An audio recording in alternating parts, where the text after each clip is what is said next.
Hello everyone and welcome to Blaugrana Everything, and welcome back to this channel and to a very special video taking a look at the key battles for the upcoming Euro 2020 final showdown between the three Lions of England and the Azurri of Italy, for what will be the first ever meeting in a final between these two teams. England have up to this point only conceded one goal at this tournament, while Italy have been setting the tournament alight, playing some swashbuckling free scoring football. So it's very much a case of the immovable object coming up against an unstoppable force. What we're going to be doing in this video then is taking a look at the key battles going into Sunday night's game, and I'll just say from the start that if you like what you see, please do leave a like and feel free to drop a comment. Anyhow, with that said, let's get right into it. First up on my list of key battles is going to be the battle between the two managers, Gareth Southgate and Roberto Mancini.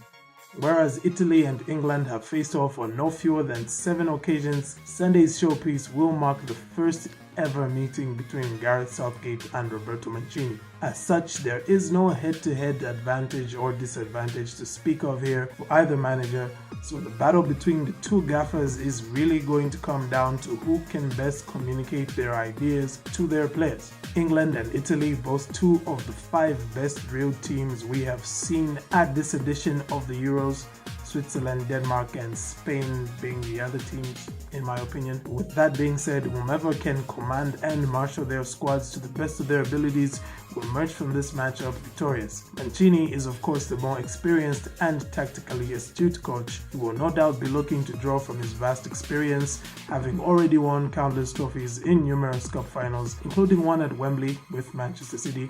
However, what Southgate lacks in experience and tactical nous, he has so far been able to make up for with pragmatism and what I will call a minimalistic approach to tactics.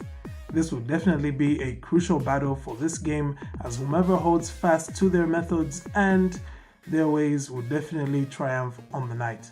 Next up, I have a battle of talismans, and in particular 2 talismans that both have had complicated tournaments to say the least, and they are Harry Kane and Ciro Immobile.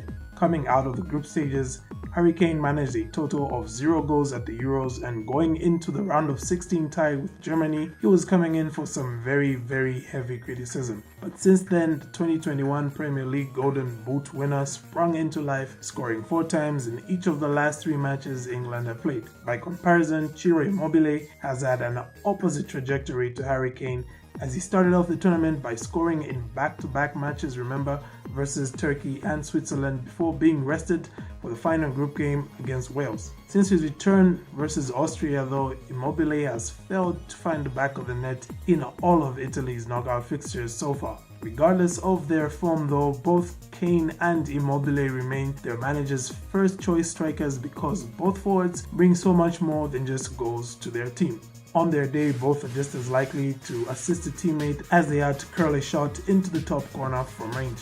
Clever movement, tireless running and maximum effort typify the playing style of both strikers, and as such, I believe that whichever team comes out on top will have one of these 2 blonde-haired hitmen to thank for it. My next battle is going to be the battle of the wingmen, Raheem Sterling and Federico Chiesa. Now, I coined this the battle of the wingmen, but that's just me being cheeky really, because in-game Sterling and Chiesa are much more protagonists than support characters. But hey, they play out wide, the pun was there, and I was not going to pass up on the opportunity. Speaking of not passing up opportunities, neither one of these 2 guys will pass up the opportunity to cut inside on their favorite foot, take a shot at goal, leaving defenders for dead in their wake. Sterling has been arguably the player of the tournament, as it was his goals that gave England 2 victories that put them top of their group and broke the deadlock against Germany. He then put in top-class performances against Ukraine and Denmark to further drive home the fact that he has been the key protagonist in England's campaign.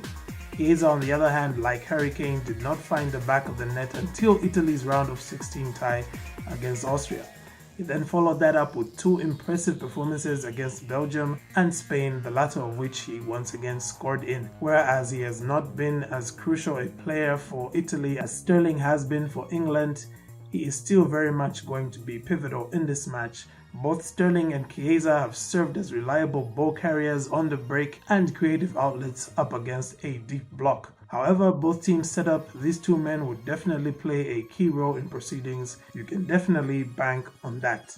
Before I get to talking about the final one of my key battles for Sunday's match, just wanted to mention the fact that there are many others who are crucial to how Italy and England play, but because of several reasons, aka time constraints, I chose to leave them out. But honorable mentions do go to Pickford versus Donnarumma, Calvin Phillips versus Marco Verratti, Jorginho versus Rice, and the one which is the hardest to live out, Mason Mount versus Nicolo Barella, because I just feel like these guys are very, very similar players. Having said that, my final key battle is the one between Harry Maguire and Giorgio Chiellini. It's impossible to talk about any great Italian team without mentioning great centre-backs. As much as the style of play being employed by Roberto Mancini's Italy is a far cry from the Italy of old, or even the Italy of the 2012 Euros at that, quality players at centre-back remain a constant even in Italy's current sexy football iteration. And while he might be advanced in his years now, no one screams quality centre-back quite like Giorgio Chiellini. The veteran one-club man has a chance to win what could be his first international title in possibly his last ever outing for the Azurri. Italians across the globe will be praying on their rosaries for Chiellini to roll back the years and deliver a masterclass in defending in a final. For the English, they will be looking to Maguire to do pretty much the same thing. The giant ball-playing centre-back is very much the beating heart of England's defence. While his team may have looked stable in his absence, they have looked even more reassured and solid with him marshalling the back line. With the size advantage he has over Ciro Immobile and the threat he poses from set pieces, England will be hoping he makes all of it count so he can shut down Italy's talisman and grab a goal for them as well. We've heard so many times that defenses win titles, and I believe that whichever one of these two gentlemen steps up on Sunday evening will deliver the title for their nation. With all that said, it is a wrap from me, ladies and gentlemen. Let me know in the comments which of these key battles you think will be decisive on the night, and also which other battles you feel I should have considered. Thank you for tuning in. Do not forget to leave a like on the video, subscribe if you dare. I'll see you all in the match review when we shall finally know if it's coming home or it's going to Rome.